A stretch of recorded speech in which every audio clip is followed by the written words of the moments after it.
హరే కృష్ణ, అందరికీ వెల్కమ్. ఈరోజు మనము శ్రీమద్ భాగవతంలో 11వ స్కందం 25వ అధ్యాయంలో 6వ శ్లోకం నుంచి చూడబోతున్నాము. శ్రీకృష్ణ భగవానుడు ఈ అధ్యాయంలో ప్రకృతి త్రిగుణాలు మరియు వాటికి అతీతము అనేటువంటి విషయాన్ని తెలియచేశారు. ముందుగా మనం త్రిగుణాల గురించి చూసాం. సత్వగుణము, రజోగుణము, తమోగుణము అనేటువంటి దాన్ని చూసాము. సత్వగుణంలో ఉన్నటువంటి లక్షణాలు ఏమిటి, రజోగుణంలో ఉన్నటువంటి లక్షణాలు ఏమిటి, తమోగుణం యొక్క లక్షణాలు ఏమిటి అనేటువంటివి మనం డీటెయిల్డ్గా చూసాం.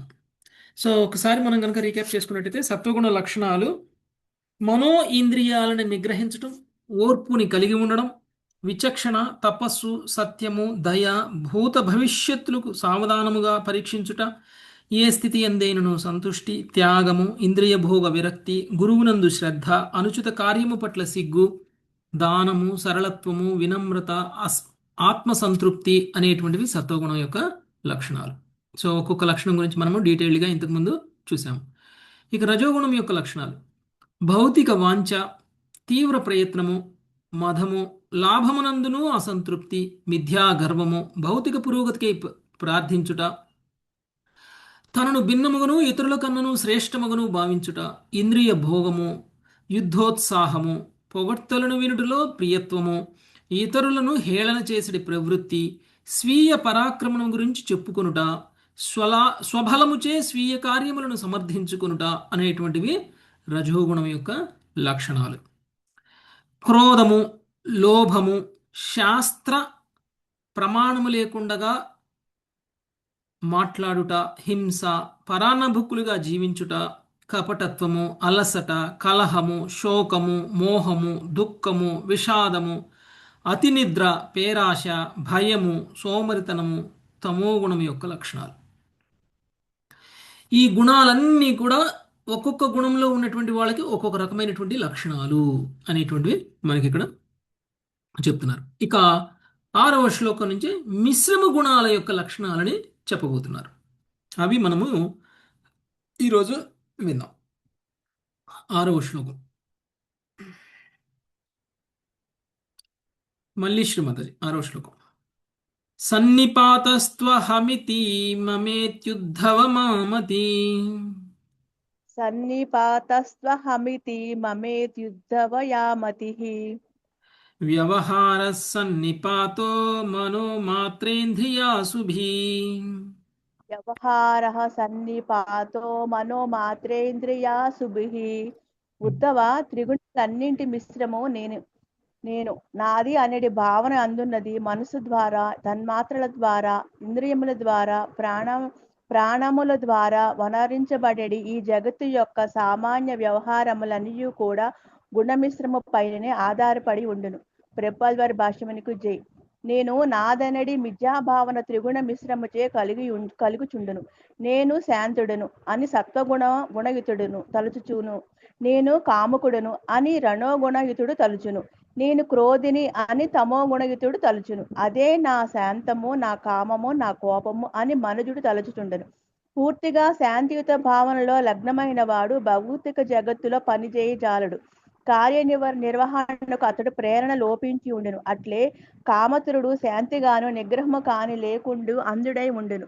క్రోధమునకు వశీభూతుడైన వాడు ఇతర గుణ మిశ్రమలు లేకుండా ఈ జగత్తులో చక్కగా పనిచేయజాలడు.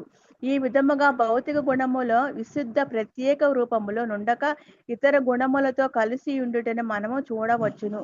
ఆ రీతిగా భౌతిక జగత్తులో సామాన్య వ్యవహారములు కొనసాగుచుండును. తుట్టతుదకు మనుజుడు నేను శ్రీకృష్ణు నిత్యదాసుడు, భగవద్భక్తియే నా ధనము అని తలచవలను. ఇది గుణాతీతమైన విశుద్ధ చేతనా స్థితి. Thank you Prabhuji. Okay, so మిశ్రమ గుణాల యొక్క లక్షణాలని ఇక్కడ తెలియజేస్తున్నారు. మామూలుగా ఈ భౌతిక విశ్వంలో వ్యక్తులు, జీవులు ఇక్కడే ఉండిపోవడానికి కారణం ఈ మిశ్రమ గుణాల వల్ల కలిగేటువంటి ప్రభావమే. సో ఇక్కడ ఏం చెప్తున్నారు, మిశ్రమ గుణము అనేటువంటిది నేను, నాది అనేటువంటి భావనతో స్టార్ట్ అవుతుంది.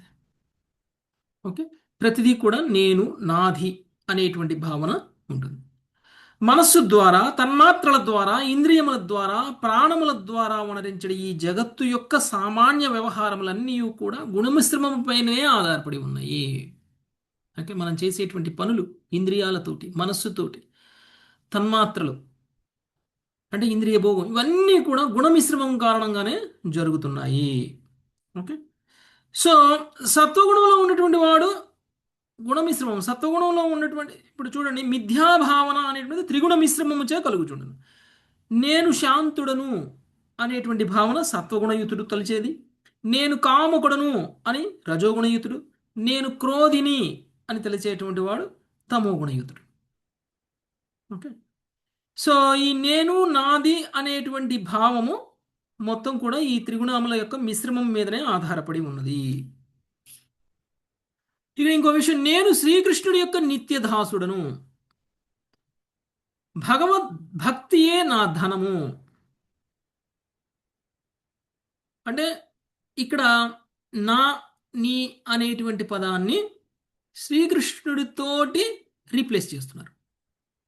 అంటే మిథ్యాహంకారం కాస్త శుద్ధాహంకారంగా మారుతుంది. సో మనిషి ఇది నేను, ఇది నాది అనేటువంటి భావం నుంచి ఇది నాది కాదు, ఇది శ్రీకృష్ణుడిది, నేను శ్రీకృష్ణుడి సేవకుడిని, నాకున్న ఐశ్వర్యం వల్ల ఏమిటి అని అంటే నాకు భగవంతుడి పట్ల ఉన్నటువంటి ప్రేమ భక్తి, ఇది మాత్రమే నా ఐశ్వర్యం. ఇలా మన చైతన్యాన్ని కనుక మార్చుకోగలిగితే అది గుణాతీతమైనటువంటి విశుద్ధ స్థితి. ఇంతకుముందు నేను నాది అనేటువంటి భావన మిశ్రమ గుణ కారణంగా జరుగుతుంది. నేను నాది అనేటువంటి భావం నుంచి కృష్ణుడి యొక్క సేవకుడిని, కృష్ణ భక్తియే నా ఐశ్వర్యం అని చెప్పుకునేటువంటి స్థితికి మారితే మనము గుణ ప్రభావం నుంచి గుణాతీతమైనట్లు అవుతుంది. నెక్స్ట్ 7వ శ్లోకం సుజాత మాతాజీ. ధర్మే చార్థే చ కామే చ యథాసౌ పరినిష్ఠిత. ధర్మే చార్ధే చ కామే చ యథాసౌ పరినిష్ఠితాం. గుణానాం సన్నికర్షోయం శ్రద్ధారతిధనావహు. గుణానాం సన్నికర్షోహం శ్రద్ధారతిధనావహః. మనుజుడు ధర్మార్థ కామ వలయందు నిష్ఠను కలిగినప్పుడు యత్నముచే కలిగిడి శ్రద్ధ, సంపద, ఇంద్రియ భోగము, త్రిగుణముల అన్యోన్య క్రియ ప్రకటమే అయి ఉండును. భాష్యము. ధర్మము, అర్థము, కామము అనునవి ప్రకృతి గుణములయందు నెలకొని ఉన్నవి. వాటి ద్వారా కలగడి శ్రద్ధ, ధనము, భోగము గుణములయందు మనిషి యొక్క ప్రత్యేకమగు స్థితిని స్పష్టముగా వెల్లడి చేయును. హరే కృష్ణ ప్రభుజీ, ధన్యవాదాలు. ఎవరైతే ధర్మార్థ కామ మోక్షాల కోసం వాళ్ళ యొక్క కర్మలు చేస్తారో అలాంటి వ్యక్తుల యొక్క కర్మలన్నీ కూడా గుణ ప్రభావంలో ఉన్నటువంటి కర్మలు. ఓకే. ధర్మార్థ కామ మోక్షాలలో అంటే మామూలుగా అయితే చతుర్విధ పురుషార్థాలు అని. మరి చతుర్విధ పురుషార్థాల కోసం మనం శ్రమ చేయటం అనేటువంటిది తప్ప? ఎందుకు చతుర్విధ starting stage Prabhuji, starting stage గా అప్పుడు స్టార్టింగ్ లో తప్పదు, తర్వాత దాటాలి. అవన్నీ కూడా గుణ ప్రభావంలో. అంటే ధర్మార్థ కామ మోక్షాల కోసం చేసేటువంటి పనుల మీద ఉన్నటువంటి శ్రద్ధ, ఆ శ్రద్ధ వల్ల మనం చేసేటువంటి పనులు ఇవన్నీ కూడా త్రిగుణాల యొక్క ప్రభావంతోనే ఉంటాయి. శ్రీమద్ భాగవతము అనేటువంటిది ధర్మార్థ కామ మోక్షాలను తెలియచేసేటువంటి శాస్త్రం కాదు. మనము భాగవతం మొదటి క్యాంటో చదువుకున్నప్పుడు, మొదటి స్కందం చదువుకున్నప్పుడే మనం చెప్పుకున్నాం, భాగవతం చదవడానికంటే ముందు భాగవతం మనకి ధర్మార్థ కామాలను ఇచ్చేటువంటి శాస్త్రం కాదు, మనకి భాగవతం విశుద్ధ భక్తిని ఇచ్చేటువంటి శాస్త్రము అనేటువంటి విషయాన్ని మనం తెలుసుకున్నాం. ధర్మార్థ కామ మోక్షాల కోసం ఒకవేళ మనం ప్రయత్నం చేస్తున్నాము అని అంటే భాగవతం సరి అయినటువంటి శాస్త్రం కాదు వాళ్ళకి. ఓకే. దానికి చాలా శాస్త్రాలు ఉన్నాయి. తమో గుణయుతమైన, రజోగుణయుతమైన, సత్వగుణయుతమైనటువంటి శాస్త్రాలు చాలా ఉన్నాయి వాటికి. దానికి విశుద్ధ సత్వగుణంలో ఉన్నటువంటి భాగవత శాస్త్రం అనేటువంటిది అవసరం లేదు.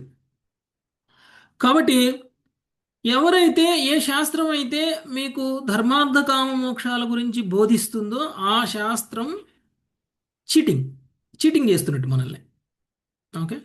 చీటింగ్ చేస్తున్నట్టు. అందుకనే మనకి మొదటి అధ్యాయంలోనే చెప్పారు కైతవ ధర్మము అని. అది కైతవ ధర్మం. ధర్మార్థ కామ మోక్షాల గురించి చెప్పేటువంటి శాస్త్రం కైతవ ధర్మం. కైతవ ధర్మం అంటే చీటింగ్ ధర్మం.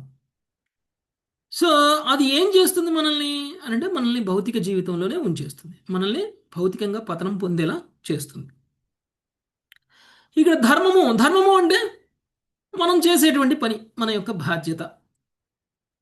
అంటే శాస్త్రానుగుణంగానే కావచ్చు, మన యొక్క బాధ్యతలు నెరవేర్తించడం. అంటే మార్నింగే లేవడం, ఉమ్, ఆఫీస్కి వెళ్ళడం, పని చేయడం, పని చేసి సంపాదించిన డబ్బుని తీసుకొచ్చి కుటుంబ సుఖం కోసం ఉపయోగించడం, కుటుంబం యొక్క పోషణ చూడడం, మన మీద ఆధారపడినటువంటి వ్యక్తుల యొక్క మంచి చెడ్డలు చూడడం, ఇవన్నీ ధర్మమేనా అధర్మమా? ధర్మమే ప్రభుజీ. ధర్మమే ప్రభు. మన బాధ్యతను మనం నెరవేర్చటము అనేటువంటిదే ధర్మం. సో ఇదంతా కూడా మన బాధ్యతను నెరవేర్చడం. ఇలా చేయడం వల్ల మనకేమొస్తుంది? రోజు లేచి ఆఫీస్కి వెళ్ళి వర్క్ చేసి, లేకపోతే బిజినెస్కి వెళ్ళి వర్క్ చేసి వస్తే ఏమొస్తుంది మనకి? అర్థం. ఒక నిమిషం. అర్థం అంటే డబ్బు. ధర్మము, అర్థము. సరే, మీకు చాలా డబ్బులు వచ్చేసాయి. మీ ధర్మాన్ని మీరు పాటించడం వల్ల మీకు చాలా అర్థము అంటే డబ్బు బాగా వచ్చింది, ఐశ్వర్యం వచ్చింది. ఏం చేస్తారు అప్పుడు ఆ డబ్బుతోటి? కోరికలు దొరుకుతాయి. కోరికలు. కోరికలు తీరు. అదే కామము. ధర్మము, అర్థము, కామము. మోక్షం దాకా మన యొక్క కామము పెరిగిపోయింది అనుకోండి. అంటే ఒకటే వస్తువుని, ఒకటే విషయాన్ని మనకు కావాల్సిందంతా కూడా మనం పొందేసామనుకోండి, విపరీతంగా అవసరానికి మించి పొందామనుకోండి, అప్పుడు ఏమవుతుంది? విరక్తి లేస్తుంది. ఆ? అవసరానికి విరక్తి లేస్తుంది. ఏమి చేస్తుంది? విరక్తి విరక్తి అవుతుంది ప్రభు. విరక్తి కలుగుతుంది. అప్పుడు వచ్చేది మోక్షం అనమాట. మోక్షం మీద కోరిక. ఓకే, అప్పుడు మోక్షం మీద కోరిక, అది కూడా ఒక కోరికే, కానీ అప్పుడు మనకి మోక్ష మార్గంలోకి వస్తాం. అంటే ఈ శాస్త్రం కాదు మనకి భాగవతం కదా. అందుకనే ఇవన్నీ కూడా త్రిగుణాలలో ఉన్నటువంటి వాళ్ళకి, త్రిగుణ ప్రభావంలో ఉన్నటువంటి వాళ్ళకి మాత్రమే ఉద్దేశించబడింది. ఓకే, కాబట్టి ధర్మము, అర్థము, కామము అనేటువంటి ప్రకృతి గుణముల యందు నెలకొని ఉన్నవి. వాటి ద్వారా కలిగిన శ్రద్ధ, ధనము, భోగము గుణముల యందు మనిషి యొక్క ప్రత్యేకమగు స్థితిని స్పష్టముగా వెల్లడి చేయును. ఓకే, మనకున్నటువంటి మనం దేని మీద మనం ఎలా ఉంటున్నాము అనేటువంటిది, ఈ ధర్మార్థ కామాల విషయంలో ఎలా ఉంటున్నాము అనేటువంటి దాన్ని బట్టి మన యొక్క స్థితి అనేటువంటిది అర్థమవుతుంది. మన ఆధ్యాత్మిక స్థితి గురించి మాట్లాడుతున్నారు. ఓకే, 8వ శ్లోకం మంజులత మాతాజీ.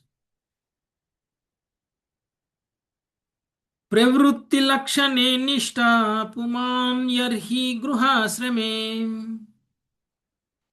మంజులత మాతాజీ.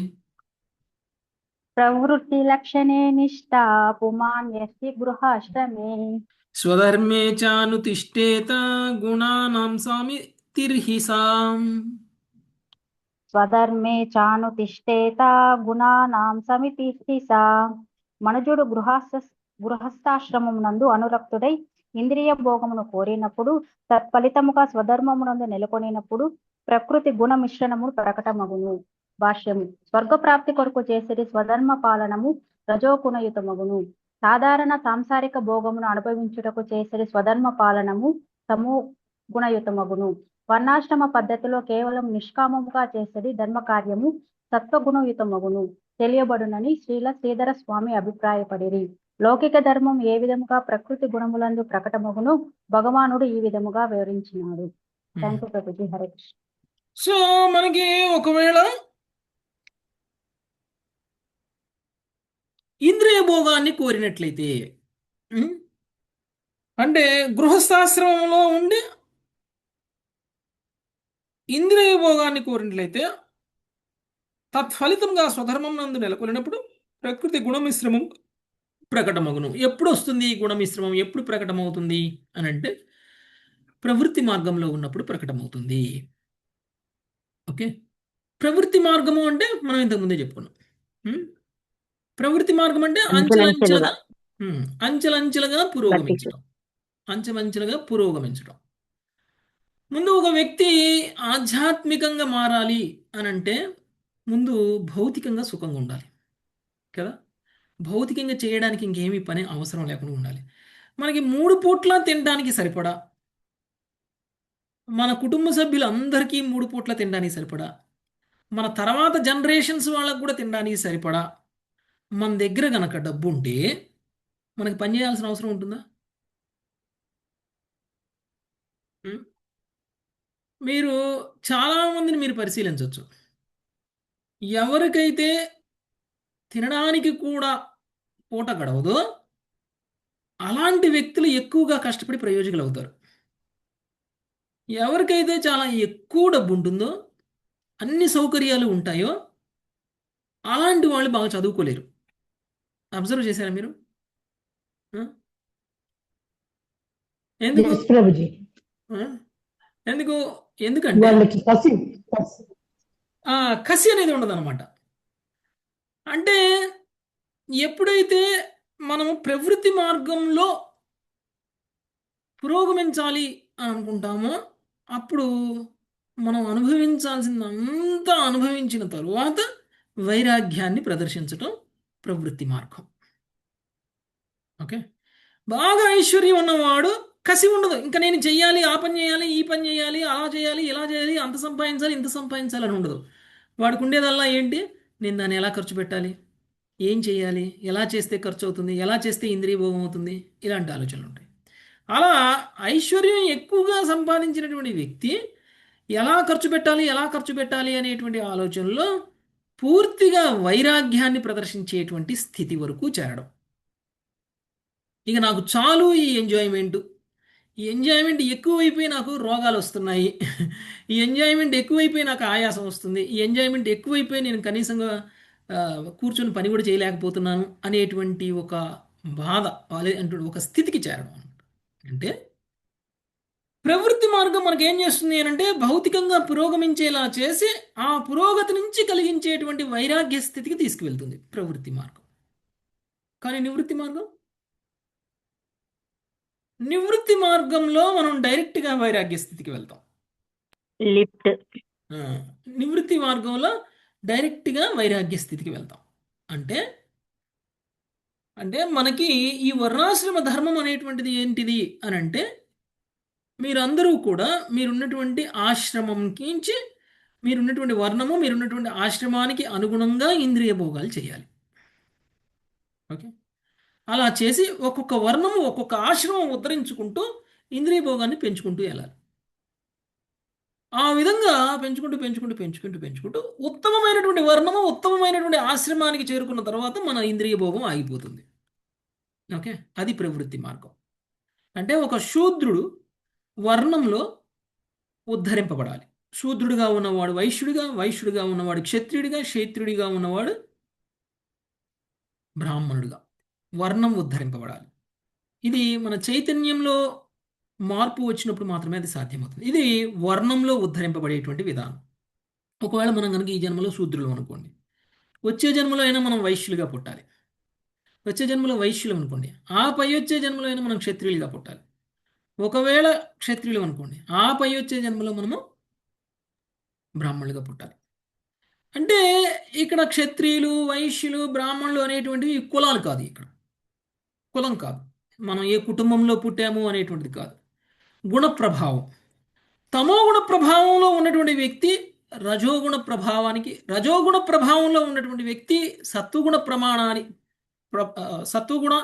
ప్రభావానికి మారాలి. ఇది పురోగతి అంటే. ఓకే, పురోగతి అంటే నేను క్షత్రియ కులంలో పుట్టాను, లేకపోతే నేను బ్రాహ్మణ కులంలో పుట్టాను, నేను చాలా గొప్పవాణ్ణి, అది కాదు పురోగతి. నువ్వు ఏ కులంలో పుట్టినా నీ యొక్క గుణ ప్రభావం ఏమిటి? మన మీద తమోగుణ ప్రభావం ఉందా, రజోగుణ ప్రభావం ఉందా, సత్వగుణ ప్రభావం ఉందా? ఇది ఇంపార్టెంట్. ఓకే, మనం ఒకవేళ ఆ గుణ ప్రభావాలను ఉద్ధరించుకోలేదనుకోండి, అంటే మనం కొంచెంగా అంచెలంచెలుగా మనం సత్వగుణ ప్రభావంలోకి రాలేదనుకోండి, అప్పుడు మన మానవ జీవితం ప్రవృత్తి మార్గంలో ఉండి కూడా ఆ ప్రవృత్తి మార్గంలో ఒక్కొక్క మెట్టు ఎక్కలేకపోతున్నాం, అక్కడే ఉండిపోతున్నాం. ఇక రెండవది ఆశ్రమం. బ్రహ్మచర్యాశ్రమంలో ఉన్నటువంటి వ్యక్తి డైరెక్ట్గా సన్యాసాశ్రమం వరకు వెళ్ళిపోవాలి. అది ఆధ్యాత్మికంగా పురోగమించడం. బ్రహ్మచర్యాశ్రమంలో ఉన్నటువంటి వ్యక్తి ఇంద్రియ భోగాన్ని నియంత్రించుకోలేకపోవడం వల్ల గృహస్థాశ్రమానికి వెళ్ళడం, గృహస్థాశ్రమంలోకి వెళ్ళి ఇంద్రియ భోగాన్ని చాలా ఎక్కువగా చేసేయడం వల్ల విరక్తి కలిగి వానప్రస్థాశ్రమం తీసుకోవడం, వానప్రస్థాశ్రమం నుంచి సన్యాసాశ్రమానికి వెళ్ళడం. ఎవరైనా సరే బ్రహ్మచర్యాశ్రమంలో ఉన్నటువంటి వ్యక్తి ఆధ్యాత్మికంగా పురోగమించాలి అని అంటే సన్యాసాశ్రమానికి డైరెక్ట్గా వెళ్ళిపోవచ్చు. బ్రహ్మచర్యాశ్రమంలో ఉన్నటువంటి వాళ్ళకి వానప్రస్థ ఆశ్రమం మధ్యలో స్టెప్ అవసరంలా, డైరెక్ట్గా సన్యాసాశ్రమం తీసుకోవచ్చు. కానీ ఒకవేళ మనం బ్రహ్మచర్యాశ్రమం నుంచి గృహస్థాశ్రమానికి వెళ్ళామనుకోండి, అక్కడి నుంచి డైరెక్ట్గా మనం సన్యాసాశ్రమం తీసుకోవచ్చా? కష్టం ప్రభుజీ. కష్టం. అందుకనే మనకి మధ్యలో ఒక వానప్రస్థాశ్రమం అనేటువంటిది ఉంది. వానప్రస్థాశ్రమంలో కొంతకాలం ఉంటే అప్పుడు మనకి వైరాగ్య స్థితి వచ్చి అప్పుడు మనం సన్యాసాశ్రమానికి వెళ్ళిపోతాం. ఎందుకంటే మనకి అటాచ్మెంట్స్ ఉన్నాయి కాబట్టి. బ్రహ్మచర్యాశ్రమంలో ఉన్నటువంటి వ్యక్తులకి అంత అటాచ్మెంట్ ఉండవు, గృహస్థాశ్రమంలో ఉన్నటువంటి వ్యక్తులకు ఉన్నంత అటాచ్మెంట్లు ఉండవు కాబట్టి డైరెక్ట్గా సన్యాసాశ్రమం తీసుకున్నా కానీ బాగానే ఉంది. అంటే ఆశ్రమాల విషయంలో చూస్తే మనము పురోగమించడము అని అంటే మనం సన్యాసాశ్రమ స్థితికి వెళ్ళాలి. ఓకే, ఈ విధంగా మనము ప్రవృత్తి మార్గంలో పురోగమించాలి. ఇలా పురోగమించి చివరికి మన గుణరీత్యా, మన యొక్క కర్మల రీత్యా మనం బ్రాహ్మణ స్థితిలో ఉండాలి, వైరాగ్య రీత్యా సన్యాస స్థితిలో ఉండాలి. అప్పుడు మనము ఆధ్యాత్మికంగా పురోగమించినట్లు, అప్పుడు మనము ముక్తికి అర్హులమైనట్లు. సన్యాసము అని అంటే మనకి ఇంతకు ముందే నిర్వచనం చెప్పేశారు. సన్యాసము అంటే కృష్ణభక్తి భావంలో ఉండడమే సన్యాసం. ఓకే, కృష్ణభక్తి భావం లేకుండా, కృష్ణుడి మీద ప్రేమ లేకుండా చేసేది సన్యాసం కానే కాదు. దానివల్ల మనం బలవంతంగా ఇంద్రియాలను నియంత్రించడమే అవుతుంది తప్ప అలాంటి దానివల్ల మనం పొందేటువంటి ఆధ్యాత్మిక ప్రగతి అనేటువంటిది ఏమీ ఉండదు. అంటే సన్యాసాశ్రమం అంటేనే ఒక సన్యాసి నిరంతరము లోకాలన్నీ తిరుగుతూ కృష్ణుడి గురించి ప్రచారం చేయాలి, కృష్ణభక్తి భావంలో ఉంటూ కృష్ణుడి గురించి ప్రచారం చేయాలి. ఇది ఒక సన్యాసి యొక్క ధర్మం. ఒక సన్యాసి అలా కాకుండా అన్నీ వదిలేసి కృష్ణుడి గురించి మాట్లాడకుండా, కృష్ణనామ జపం చేయకుండా ఏదో అడవులకి వెళ్ళిపోయి, ఏదో అరణ్యాలకు వెళ్ళిపోయి, లేకపోతే హిమాలయాలకు వెళ్ళిపోయి కూర్చొని ముక్కు పూసుకొని తపస్సు చేసుకుంటే అది సన్యాసం అవ్వదు. అది సన్యాసము అని చెప్పలేదు. అలా చేయడం వల్ల మనకి కృష్ణుడేం ప్రసన్నుడు కాడు. కృష్ణుడే మనకి స్వయంగా భగవద్గీతలో చెప్పాడు. ఏమని? నిజమైన సన్యాసము అని అంటే ఏ వ్యక్తి అయితే నిరంతరం కృష్ణనామస్మరణలో ఉంటాడో ఆ వ్యక్తి నిజమైనటువంటి సన్యాసాన్ని ప్రదర్శించినట్టు. ఓకే, అది నిజమైనటువంటి సన్యాసం. కాబట్టి ఇక్కడ ఇంద్రియ భోగము, ఓకే, ఇంద్రియ భోగము అనేటువంటి దాని ద్వారా కలిగినటువంటి వైరాగ్య స్థితి మనకి ప్రవృత్తి మార్గంలో పొందేటువంటి వైరాగ్యము. సో స్వధర్మ పాలన అంటే ఇప్పుడు దాకా మనం చెప్పుకుంది, ఏ ఆశ్రమానికి తగ్గట్టు, ఏ వర్ణానికి తగ్గట్టు ఆ వర్ణంలో ఉన్నటువంటి ధర్మాన్ని పాటిస్తూ పురోగమించడం. ఓకే, నెక్స్ట్ 9వ శ్లోకం శిరీష మాతాజీ. పురుషం సత్వ సంయుక్తం అనుమీయాచమాదిభిః. పురుషం సత్వ సంయుక్తం మనమీయాచ మాదిభిః. కామాదిభిరజోయుక్తం క్రోధాధ్యైస్తమసాయుతం. కామాదిభిరజోయుక్తం క్రోధాద్యైస్తమసాయుతం. ఆత్మ నిగ్రహము వంటి లక్షణములను ప్రదర్శించడి వ్యక్తిని సత్వగుణ ప్రధానునిగా ఎరుగవలెను. అట్లే రజోగుణ యుతుడు కామముచే గుర్తించబడును కాగా తమోగుణయుతుడు క్రోధము వంటి గుణములచే గుర్తించబడును.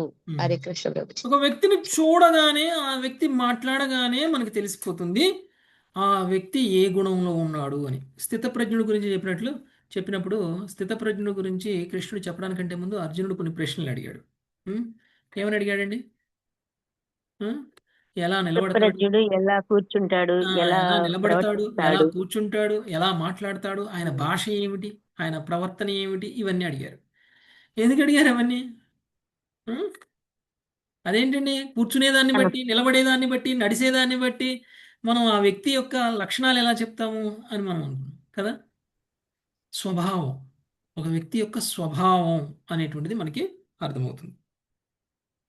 సో ఒక వ్యక్తి ఆత్మనిగ్రహాన్ని కనుక ప్రదర్శించినట్లయితే ఆ వ్యక్తి సత్వగుణంలో ఉన్నటువంటి వ్యక్తి. ఒక వ్యక్తి కోరికలను కనుక ప్రదర్శించినట్లయితే, నాకు అది కావాలి, నాకు ఇది కావాలి, అది కావాలి, ఇది కావాలి, అన్నీ నాకు కావాలి అనేటువంటి భావన, ఆశ, అత్యాశ ఎవరికైతే ఉంటుందో వాళ్ళు రజోగుణయుతులైనటువంటి వ్యక్తులు. ఇక ఎవరైతే అమితమైనటువంటి క్రోధాన్ని ప్రదర్శిస్తారో వాళ్ళు తమో గుణంలో ఉన్నటువంటి వ్యక్తులు. ఓకే. సో మనం చాలామందిని చూస్తుంటాము.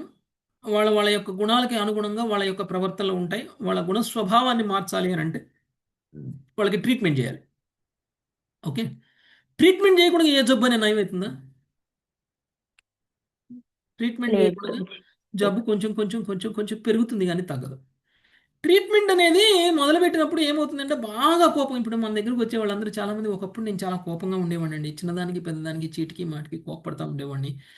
నేను మీ క్లాసులో వినడం మొదలుపెట్టిన తర్వాత కొంచెం కోపం తగ్గిపోయింది. నేను ఇలాంటి విషయాలను పట్టించుకోవట్లేదు ఇప్పుడు. ఏదైతే ఏమైతే ఏమైపోయిందిలే అని నేను అనుకుంటున్నాను అని చాలామంది అంటుంటారు.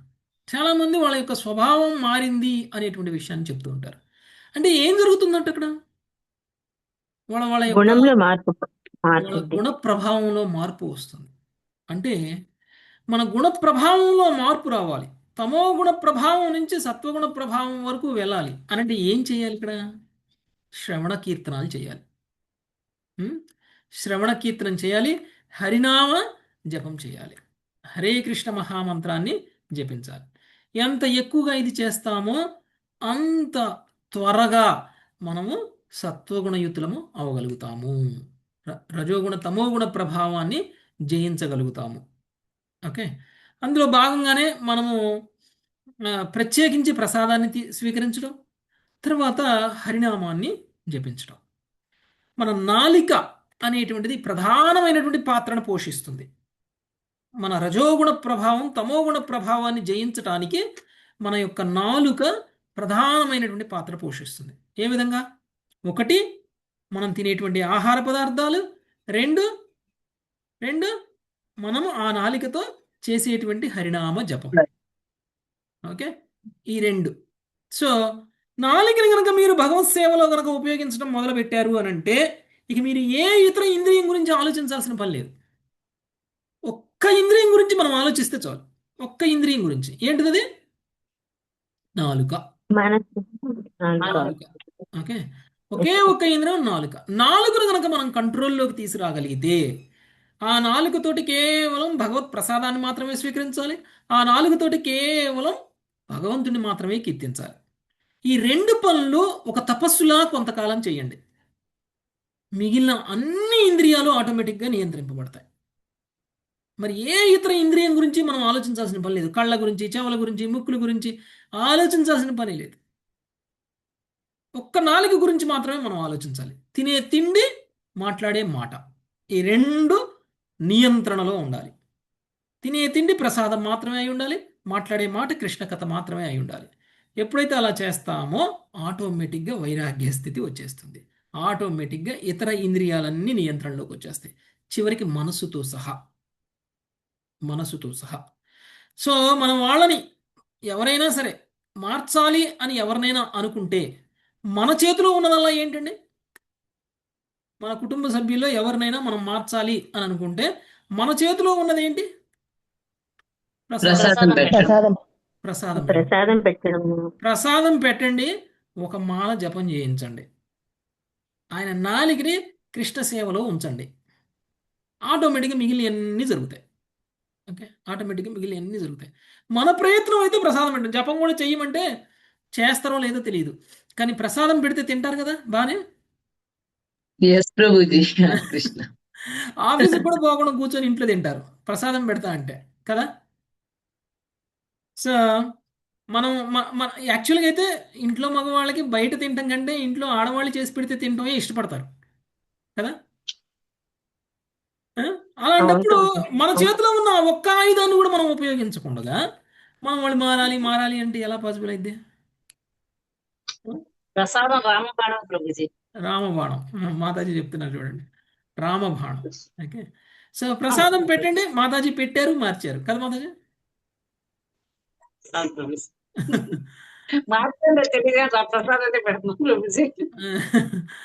మారారులేండి. ప్రసాదం చాలా ఎఫెక్ట్ ఉంది ప్రభు. 100% ఉంటుంది మాతాజీ. ఎందుకంటే ఇంకోటి ఆ ప్రసాదాన్ని కూడా మనం చాలా మంచిగా శ్రద్ధతోటి నిష్ఠతోటి తయారు చేసి భగవంతుడికి ఆఫర్ చేయండి. మనం ఎంత శ్రద్ధని మనం పెట్టి ఎంత నిష్ఠతోటి మనం భగవంతుడికి ఆఫర్ చేస్తామో ఆ ప్రసాదం యొక్క పవర్ కూడా అంత గొప్పగా పనిచేస్తుంది. ఓకే, అంటే భగవంతుడు స్వీకరించేలా మనము తయారు చేసినప్పుడు భోగాన్ని, అప్పుడు అది ప్రసాదంగా మారుతుంది. ఓకే. ముందు మనలో మార్పులే తెలుస్తున్నాయి ప్రభుజీ. ఇతరుల కన్నా ముందు మనలో చాలా మార్చుకోవాల్సినవి ఉన్నాయని. ఉమ్. మనలోనూ వస్తుంది, ఇతరుల్లో కూడా వస్తుంది మాతాజీ. మనతో పాటు అందరినీ మార్చాలి కదా. ఓకే, అందరినీ Yes, భగవంతుడు ఇంట్లో ఫ్యామిలీలో మార్పు వస్తుంది ప్రభుజీ. మగవాళ్ళలో కూడా చాలా మార్పు వస్తుంది. కాబట్టి రోజులో. కాబట్టి ఇంద్రియాల నియంత్రణ అనేటువంటిది చాలా చాలా అవసరం. Okay, next.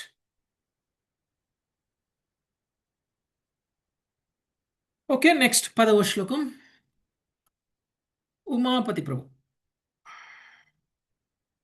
యథా భజతి మాం భక్త్యా నిరపేక్ష స్వకర్మభిః యదా భజతి మాం భక్త్యా నిరపేక్షా స్వకర్మభిః తం సత్వ ప్రకృతిం విద్యాత్ పురుషం స్త్రియమేవ వా.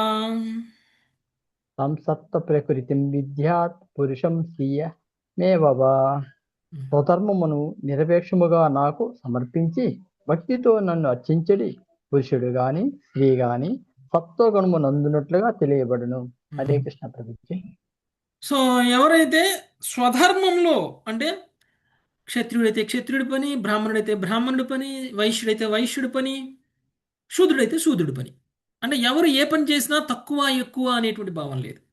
ఎప్పుడు ఎప్పుడంటే వాళ్ళ వాళ్ళ కర్మని, వాళ్ళ వాళ్ళ కర్మఫలాన్ని భగవంతుడికి అర్పించగలిగినప్పుడు అప్పుడు మనకి ఆ కర్మఫలం మనకు ఉండదు.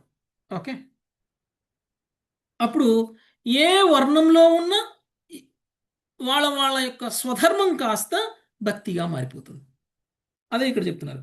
స్వధర్మమును నిరపేక్షముగా నాకు సమర్పించి భక్తితో నన్ను అర్చించే పురుషుడు గాని స్త్రీ గాని సత్వగుణం నందున్నట్లుగా తెలియబడును. ఓకే, నెక్స్ట్ 11వ శ్లోకం. అమృతామాతాజీ. హరే కృష్ణ ప్రభుజీ. యథా ఆశిష ఆశాస్య మాం భజతే స్వకర్మభిః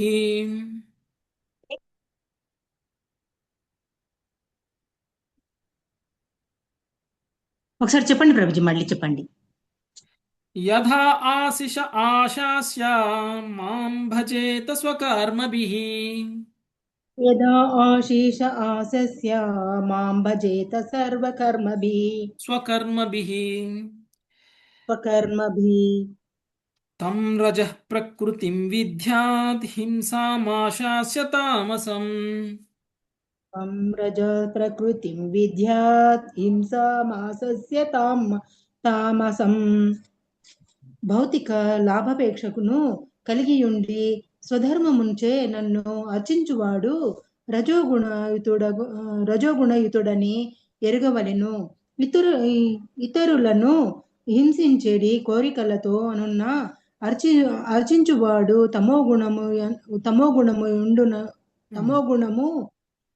తమోగుణయుతుడు. ఓకే, సో సత్వగుణంలో ఉన్నటువంటి వ్యక్తి స్వధర్మ కర్మలని కూడా, స్వధర్మంలో చేసేటువంటి పనులు కూడా భగవంతుడికి అర్పిస్తాడు. తర్వాత రజోగుణంలో ఉన్నటువంటి వ్యక్తి భగవంతుని అర్చన చేస్తాడు, కానీ లాభాపేక్షతో చేస్తాడు. భగవంతుణ్ణి ఆరాధిస్తాడు, కానీ లాభాపేక్షతో ఆరాధిస్తాడు.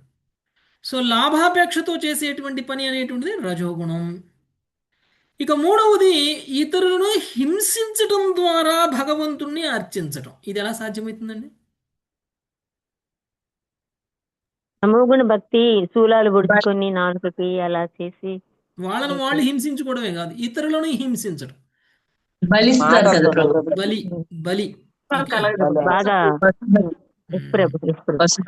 సో పశుబలులు ఇవ్వడం ద్వారా భక్తిని ప్రదర్శించేటువంటి వాళ్ళు తమోగుణంలో ఉన్నట్లు. సో తమోగుణ భక్తి మనకు అవసరమా? రజోగుణ భక్తి మనకు అవసరమా? సత్వగుణ భక్తి మనకు అవసరమా? అంటే 3 రకాలుగా భక్తిని ప్రదర్శించేటువంటి వాళ్ళు ఉంటారు. భగవంతుడు రజోగుణ తమోగుణ భక్తి గురించి ప్రసన్నుడు కాడు.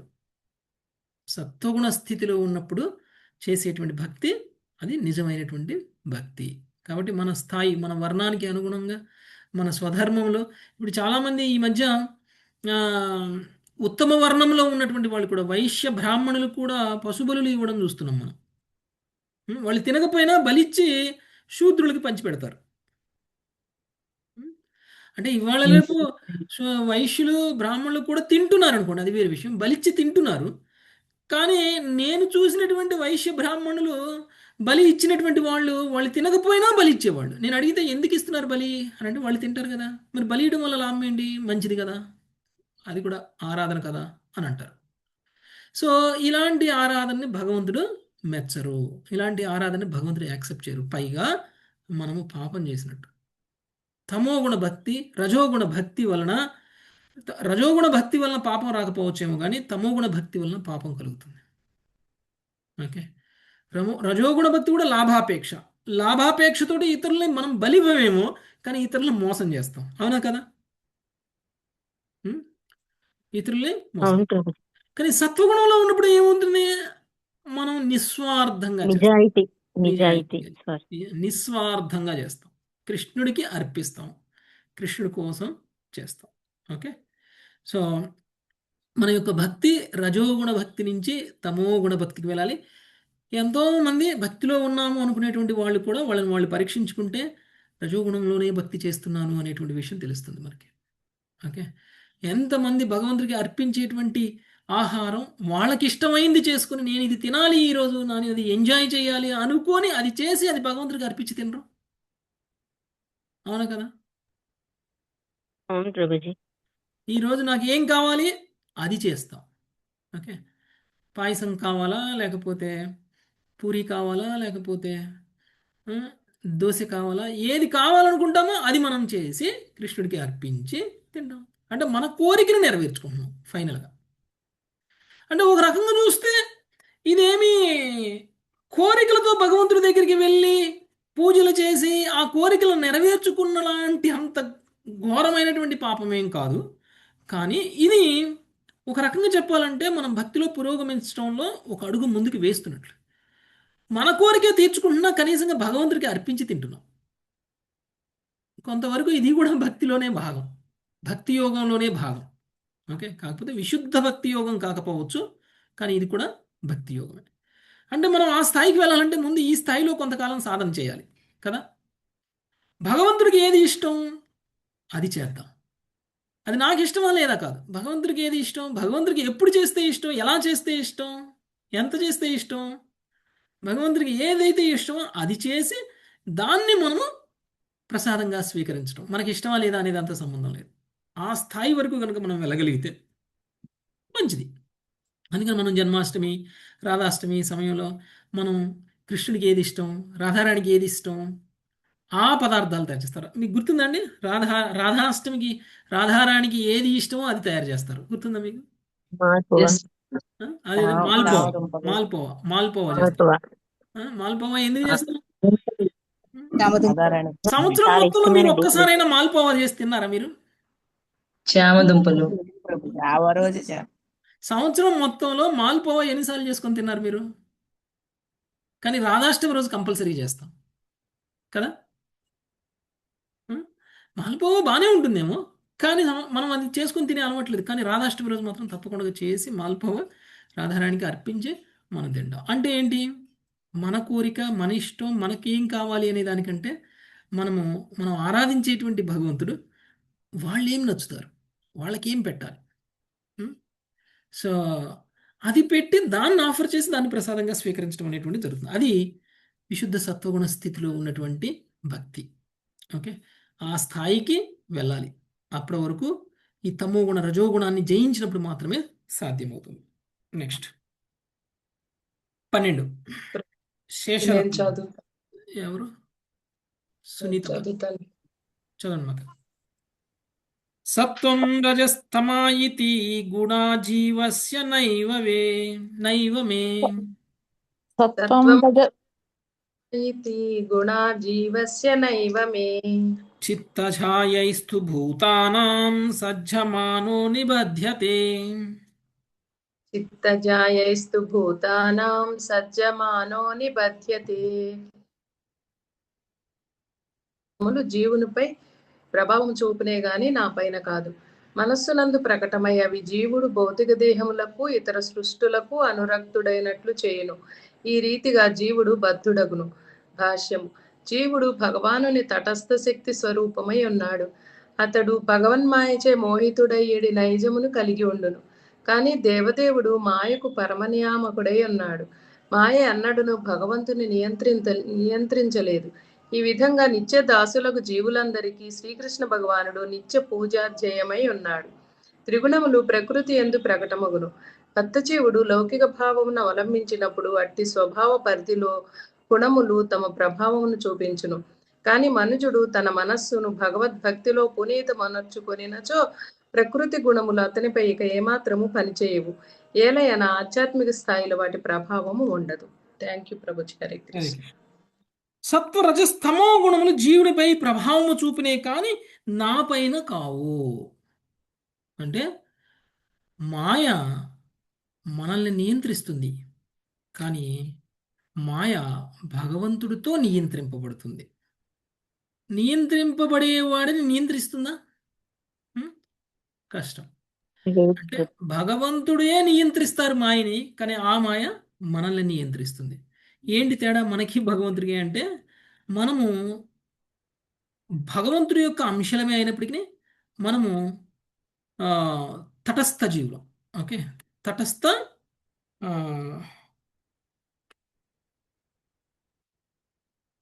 శక్తి, భగవంతుడి యొక్క తటస్థ శక్తి. సో తటస్థ శక్తి మీద భగవంతుడి యొక్క శక్తి ప్రభావం అనేటువంటిది ఉంటుంది, కానీ ఆ భగవంతుడి యొక్క శక్తి ప్రభావం భగవంతుడి మీద ఉండదు. ఓకే, సో ఎందుకు జీవుడు ఈ గుణాల యొక్క ప్రభావంలో ఉండడము వలన బద్ధుడు అవుతున్నాడు అనేటువంటి విషయం చెప్తున్నారు. ఓకే, ఇప్పటి వరకు మనకు చెప్పుకున్నటువంటి సత్వగుణం, రజోగుణం, తమో గుణంలో ఉన్నటువంటి జీవులు బద్ధులు అవుతున్నారు, కానీ నేను బద్ధుడిని అవడం లేదు అనేటువంటి విషయాన్ని చెప్తున్నారు. అంటే మనకి అనిపించవచ్చు, కృష్ణుడు కూడా అవతరించారు కదండి, ఉద్ధవుడితో పాటు ఉన్నాడు. ఉద్ధవుడి మీద ఉన్న ప్రభావం కృష్ణుడి మీద ఉంటుందా? మాయ యొక్క ప్రభావము అంటే ఉండదు. అదే ఇక్కడ కృష్ణుడు చెప్తున్నారు. ఎందుకంటే కృష్ణుడు తటస్థ శక్తి కాదు, మనం తటస్థ శక్తి. కృష్ణుడు పూర్ణ శక్తి. కృష్ణుడి నియంత్రణలోనే ఈ యొక్క గుణాలు ఉన్నాయి, కృష్ణుడి నియంత్రణలోనే ఈ మాయ ఉంది. అందుకనే కృష్ణుడిని ఈ మాయ ఏమీ చేయలేదు ఈ భౌతిక విశ్వంలో ఉన్నా కానీ మనల్ని మాత్రం చేస్తుంది. అది చేస్తుంది అని మనం తెలుసుకోగలిగితే అప్పుడు కృష్ణుని ఆశ్రయిస్తాం. కృష్ణుని ఆశ్రయించినప్పుడు కృష్ణుని ఏ విధంగా అయితే మాయ ఏమీ చేయలేదో, కృష్ణుని ఆశ్రయించి ఉన్నటువంటి వ్యక్తిని కూడా మాయ ఏమీ చేయలేదు. ఓకే, కృష్ణుని ఆశ్రయించి ఉంటే మాయ యొక్క ప్రభావం మన మీద ఉండదు. ఓకే, సో ఒక వీక్ వ్యక్తినైనా సరే మనం ఏమీ చేయలేము. ఎందుకు అని అంటే ఆ వీక్ పర్సన్ ఒక బలవంతుడి యొక్క రక్షణలో ఉందనుకోండి, అప్పుడు ఏమైనా మాట్లాడడానికి, ఏమైనా అనడానికి మనకి ఏమైనా ధైర్యం ఉంటుందా? ఒక బలహీనుడు మనం ఏమన్నా అనాలి అని అంటే ఆ బలహీనుడు వెనక ఎవరున్నారు అని చూస్తాం మనం, అవునా కదా? ఉంటే వాళ్ళ జోలి పోవు. ఇంకా బలహీనుడే అయినా బలహీనుడి వెనకాల గనక ఎవరో బలవంతుడు ఉన్నాడు అనుకోండి, అలాంటి వాడి జోలికి పోవు. కానీ వెనకాల ఎవరూ లేరనుకోండి, కొంచెం వీడికంటే ఎక్కువ బలం ఉన్నోడి మీద కూడా మనం వెళ్ళిపోతాం. అంటే మనం నిజానికి భౌతిక విశ్వంలో బలహీనులమే. ఎవరైనా నా అంత బలస్తుడు ఉన్నాడా అని చెప్పుకునేటువంటి వాళ్ళు మాయ ప్రభావానికి లోను కారా అని ప్రశ్నించుకోండి. ఓకే, మాయ ప్రభావానికి లోనయ్యేటువంటి ప్రతి ఒక్కళ్ళు బలహీనులే. అంటే బలహీనుల మీద మాయ దాడి చేస్తుంది. ఓకే, మరి ఆ బలహీనుడు ఎవరి రక్షణలో ఉంటే మాయ దాడి చేయకుండా ఉంటుంది మన మీద? కృష్ణుడి రక్షణలో. కాబట్టి మనం కృష్ణుని యొక్క శరణాగతిలో ఉంటే మాయ యొక్క ప్రభావం మన మీద ఉండదు. నెక్స్ట్ 13వ శ్లోకం శేషరత్నం మాతాజీ. యథేతరో జయేత్ సత్వం భాస్వరం విశదం శివం. యదేతరం జయేత్ సత్వం భాస్వరం విశదం శివం. తథా సుఖేన యుజ్యేత ధర్మజ్ఞానాదిభిః పుమాన్. తదా సుఖేన యుజ్యేత ధర్మజ్ఞానాదిభిః పుమాన్. తేజోమయ తేజోమయము విశుద్ధము మంగళకరమైన సత్వగుణము రజోస్తమ గుణములను జయించినప్పుడు మనుజుడు సుఖము ధర్మము జ్ఞానాది సద్గుణములతో కూడిన వాడగును. భాష్యం. సత్వగుణమునందు మనుజుడు తన మనస్సును ఇంద్రియములను నిగ్రహించగలడు. హరే కృష్ణ. తేజోమయము విశుద్ధము మంగళకరమైనటువంటి సత్వగుణము రజోస్తమో గుణములను జయించినప్పుడు మనుషుడు సుఖము ధర్మము జ్ఞానాది దుర్గుణములతో కూడిన వాడగును. ఓకే, ఇప్పుడు మనకి ఒక్కొక్క గుణం గురించి చెప్పారు, ఒక్కొక్క గుణం యొక్క లక్షణాలు చెప్పారు, మిశ్రమ గుణాలు కలిగినప్పుడు కూడా మనకు చెప్పారు. అంటే మనం అందరం కూడా మిశ్రమ గుణాలతో బాధపడుతూ ఉన్నాం. అంటే మనం చేసేటువంటి ఇప్పుడు మనకి ఇప్పటి వరకు చెప్పినటువంటి అన్నీ కనుక చూస్తే ఏ విధంగా మనము భగవంతుడిని వర్షిప్ చేస్తాము, ఏ విధంగా మనము ప్రవర్తిస్తాము, ఏ విధంగా మన కోరికలు ఉంటాయి, ఏ విధంగా మనము మన పనులు చేస్తాము, వీటన్నిటిని బట్టి మనం ఏ గుణంతో ప్రభావంలో ఉన్నాము, రజోగుణ ప్రభావం తమోగుణ ప్రభావం ఏ సమయంలో ఉంది, రజోగుణ ప్రభావం ఏ సమయంలో ఉంది, సత్వగుణ ప్రభావం ఏ సమయంలో ఉంది, ఎలా ఉన్నాము అనేటువంటి విషయం మనకు తెలుసు. అంటే మన రోగం గురించి పూర్తి అధ్యయనం మనం చేస్తున్నాం ఇప్పుడు. ఓకే, ఇప్పుడు ఎవరైనా సరే ఏదైనా ప్రాబ్లం ఉంది అని హాస్పిటల్కి వెళ్తే ఏం చేస్తారండి? ఎంఆర్ఐ స్కాన్ చూపిస్తారు. ఎంఆర్ఐ స్కాన్ ఎందుకు తీస్తారు? ఎక్కడుంది అసలు ప్రాబ్లం అని తెలుసుకోవడం కోసం. ఏం చేస్తాం? కరెక్ట్గా ఎక్కడ ప్రాబ్లం ఉందో ఆ ప్రాబ్లంకి మందు రాసిస్తారు. అలానే ఇప్పుడు మనము గుణాల ప్రభావంలో ఉన్నాం. ఇప్పుడు ఎలా చేస్తే, ఎలా ఆలోచిస్తే, ఎలా మాట్లాడితే, ఎలా తింటే, ఎలా తినకుండా ఉంటే మనం ఏ ప్రభావంలో ఉన్నాము అనే విషయం మనకు పూర్తిగా అర్థమైంది. అంటే ఎంఆర్ఐ స్కాన్ అయిపోయింది ఇప్పుడు మనకి. ఓకే, ఇప్పుడు ఎంఆర్ఐ స్కాన్ అయిన తర్వాత ఏం చేయాలి? ఇప్పుడు మనం ట్రీట్మెంట్ స్టార్ట్ చేయాలి. ట్రీట్మెంట్ స్టార్ట్ చేయాలంటే ఏం చేయాలి? ఓకే, ఇది నాకున్న తప్పు, ఇది నా ఆలోచనలో తప్పు, ఇది నా పనిలో తప్పు, ఇది నా మాటలో తప్పు, ఇది నా స్వభావంలో తప్పు అని మనం తెలుసుకోగలుగుతాం. అప్పుడు ఏం చేస్తాం? కాన్షియస్గా పూర్తి చైతన్యంతో అలా ఉండకుండా ఉండడానికి ప్రయత్నం చేస్తాం. కొంతకాలం పాటు మనం చేసేటువంటి ఆ ప్రయత్నమే సాధన. ఓకే, అలా కొంతకాలం పాటు మనం సాధన చేయటం వల్ల మనం ఆ స్వభావాన్ని పూర్తిగా కోల్పోతాం. కొంతకాలం అంటే ఒక 6 నెలలు, సంవత్సరం పాటు మనం దాన్ని పూర్తి చైతన్యంతో ఇది వదిలేయాలి, ఇలాంటి ఆలోచన వదిలేయాలి, ఇలాంటి కర్మను వదిలేయాలి, ఇలాంటి స్వభావాన్ని వదిలేయాలి అని కనుక మనం ప్రత్యేకించి శ్రద్ధ పెట్టినట్లయితే మనలో నుంచి ఆ గుణం పోతుంది. ఓకే, అంటే మనం ఒక్కొక్క గుణాన్ని జయిస్తూ ఉన్నాం. ఒక్కొక్క గుణాన్ని జయించేటువంటి ప్రక్రియ ఇది. తమో గుణంలో ఉన్నటువంటి పట్టపగలు మధ్యాహ్నం పూట పడుకోకూడదు. ఇది ఒకవేళ పడుకుంటే అది తమో గుణం. మనం చైతన్యంతో, పూర్తి చైతన్యంతో ఈ సమయంలో నేను పడుకోకూడదంటే పడుకోకూడదు. ఆ సమయంలో మనం ఏం చేస్తామండి? కొంతకాలం పాటు బలవంతంగా అయినా సరే భాగవతం ముందు వేసుకొని కూర్చొని చదువుకోవాలి. కొన్నాళ్ళకి ఆ అలవాటు పోతుంది. అంటే ఏమైనట్టు? తమో గుణాన్ని మనం జయించేసాం. ఆ ఒక్కటే కాదు, తమో గుణంలో మనం చేసేటువంటి పనులు చాలా ఉన్నాయి. ప్రతి పనిని మనం గుర్తించాలి. ప్రతి పనిని మనం గుర్తించి ఆ పనిని ఆపేయాలి. తమోగుణ ప్రభావం నుంచి పూర్తిగా బయటపడాలి. అప్పుడు రజోగుణ ప్రభావం మిగులుతుంది. రజోగుణ ప్రభావంలో కూడా మనం చేసేటువంటి కర్మలు, మన ఆలోచనలు, మన పనులు అన్నిటిని కూడా మనం గుర్తించి వాటి మీద కూడా మనము జయించాలి అనేటువంటి శ్రద్ధతో మనం తిరిగి మళ్ళీ మన కర్మల్ని మార్చుకోవాలి. పూర్తిగా సత్వగుణ ప్రభావంలోకి రాగలగాలి. అప్పటి వరకు మనం సాధన చేయాలి. అంటే సత్వగుణము రజోగుణ తమో గుణాలని డామినేట్ చేసేలాగా మన స్వభావాన్ని మార్చుకోవాలి. ఇది ఆటోమేటిక్గా జరగదు, దానంతరకు అదే జరగదు. కొంతమందికి పుట్టుకతోనే ఆ స్వభావం ఉంటుంది, సత్వగుణ స్వభావం. కానీ మనకు పుట్టుకతో లేనప్పుడు ఏం చేయాలి? మనం సాధన చేసి ఆ స్వభావాన్ని పెంచుకోవాలి. సాధన చేసి ఆ స్వభావాన్ని పెంచుకోవాలి. అంటే ఒక వ్యక్తి సత్వగుణము కనుక డామినేట్ చేసినట్లయితే, రజోగుణ తమో గుణాలను కనుక జయించినట్లయితే అది ఉన్నతమైనటువంటి స్థితి. అలా కాకుండా రజోగుణ తమోగుణ ప్రభావం అనేటువంటిది సత్వగుణాన్ని డామినేట్ చేసింది అనుకోండి, అప్పుడు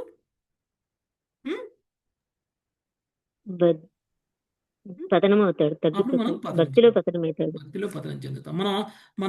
మన యొక్క జీవితం వ్యర్థమవుతుంది. ఓకే, అందుకని ఇక్కడ చెప్పిన అత్యధిక కర్మల వలన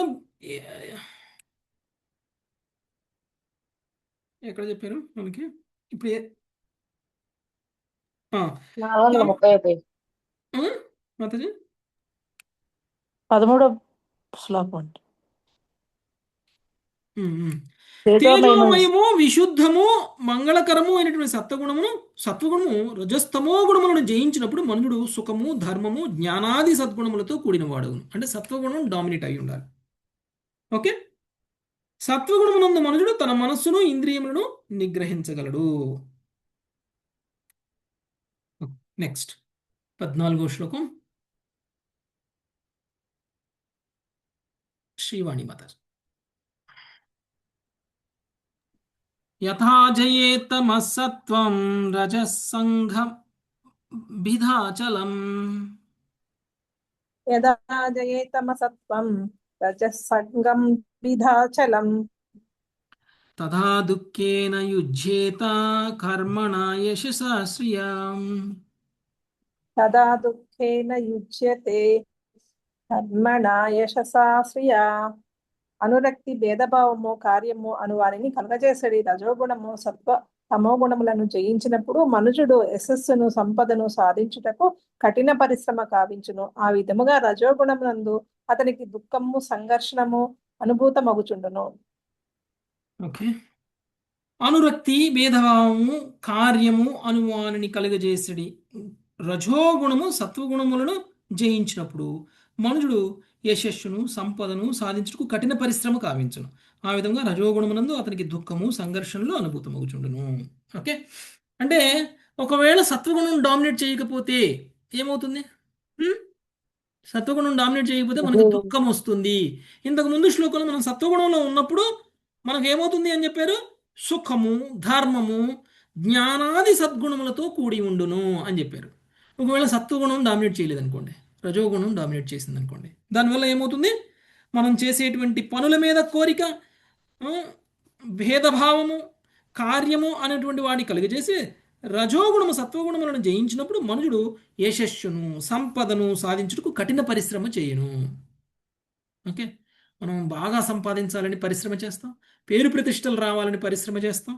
ఈ విధంగా మనము మన యొక్క కర్మల్లో నిండిపోయి ఉంటాం. ఈ విధంగా రజోగుణంలో ఉండిపోతాం. దానివల్ల ఫలితం ఏమవుతుంది? దుఃఖము సంఘర్షణలు అనుభూతమగును. ఓకే, దుఃఖము సంఘర్షణలు అనుభూతమగును. భక్తిలో పురోగమించాం, కానీ భౌతికంగా కూడా దుఃఖంలో ఉంటాం. నెక్స్ట్ 15వ శ్లోకం ప్రేమీల మాతాజీ. యథా జయేద్రజసత్వం తమో మూఢం లయం జడం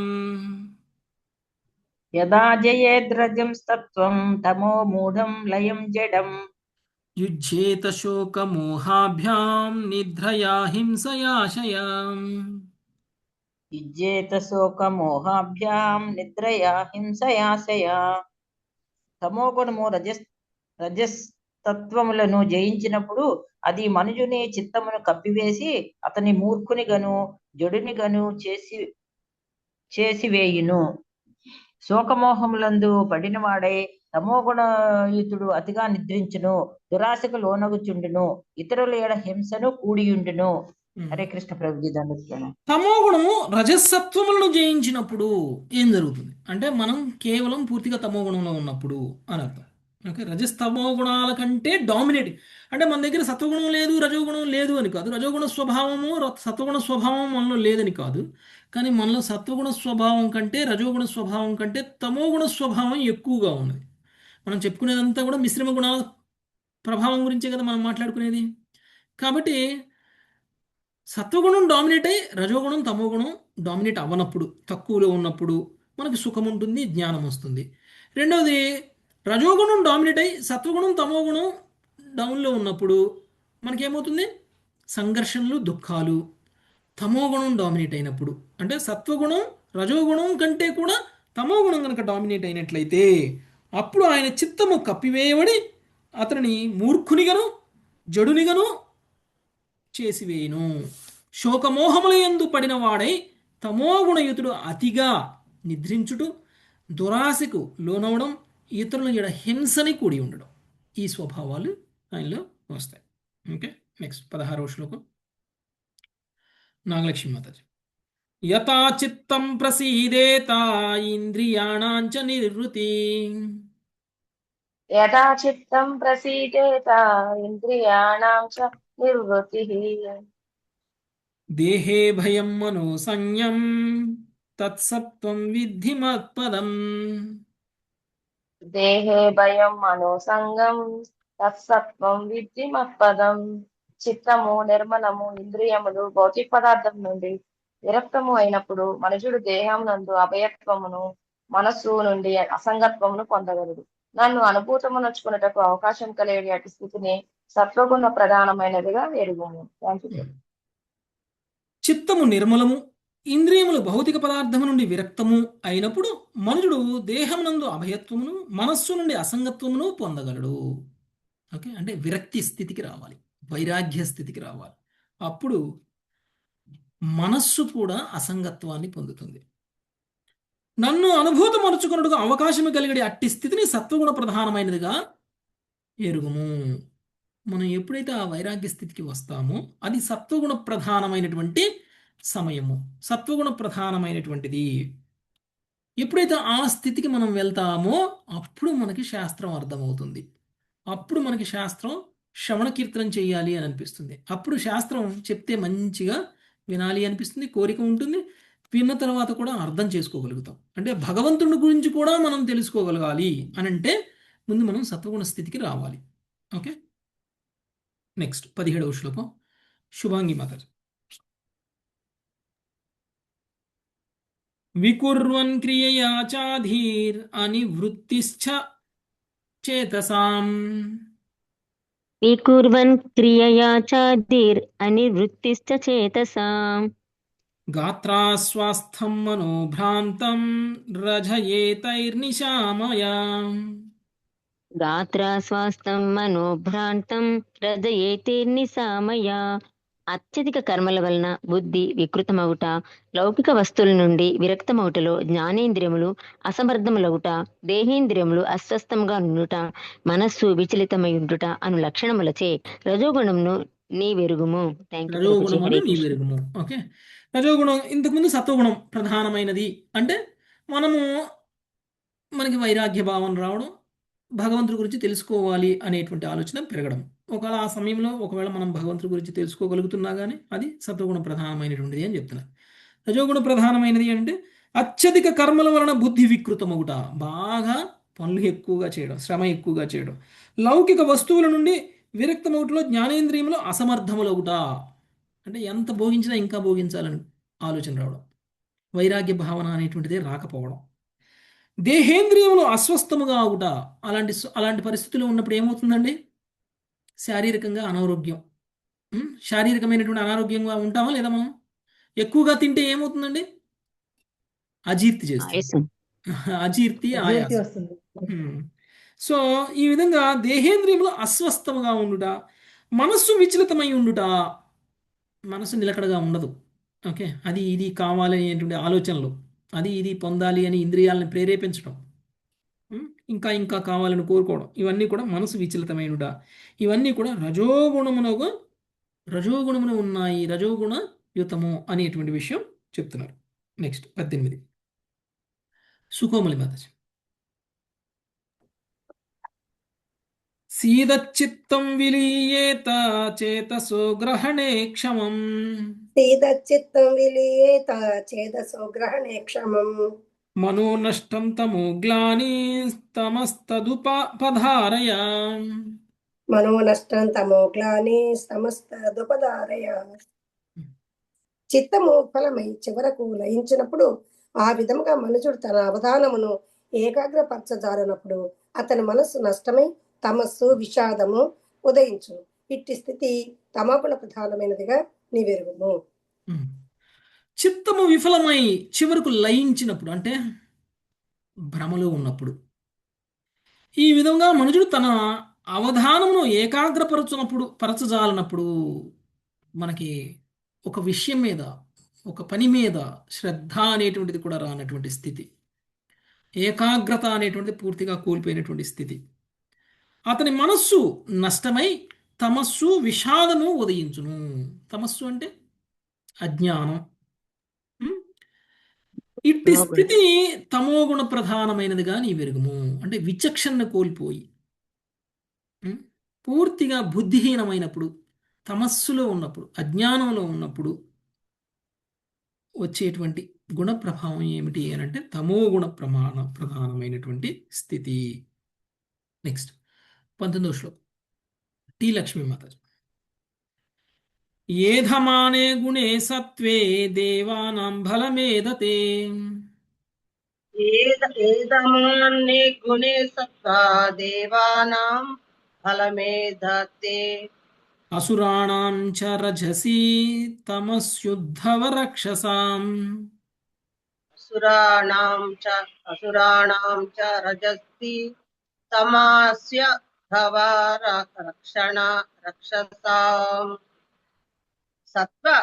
సత్వగుణ వృద్ధితో దేవతల బలము పెరుగును. రజోగుణము వృద్ధి చేనప్పుడు రజోగుణము వృద్ధి చెందినప్పుడు అసురుల బలవంతుల మగుదురు.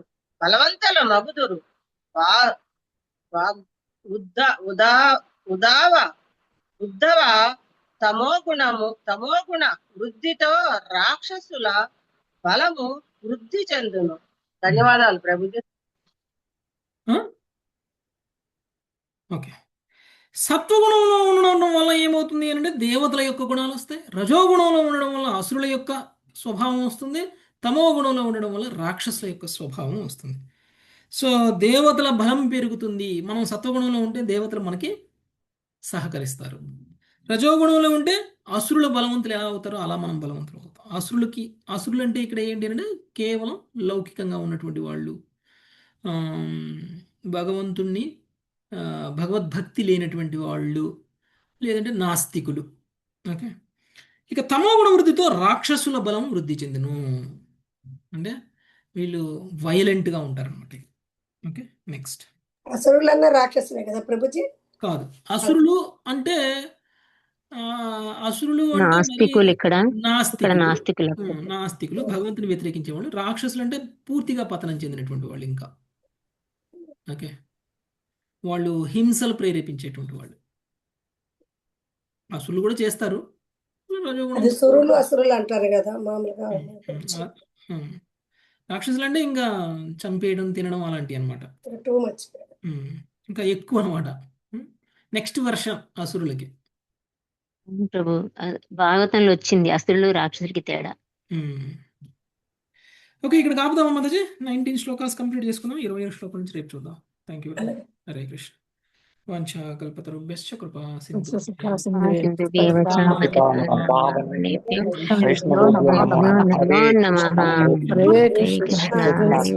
హరే కృష్ణ. హరే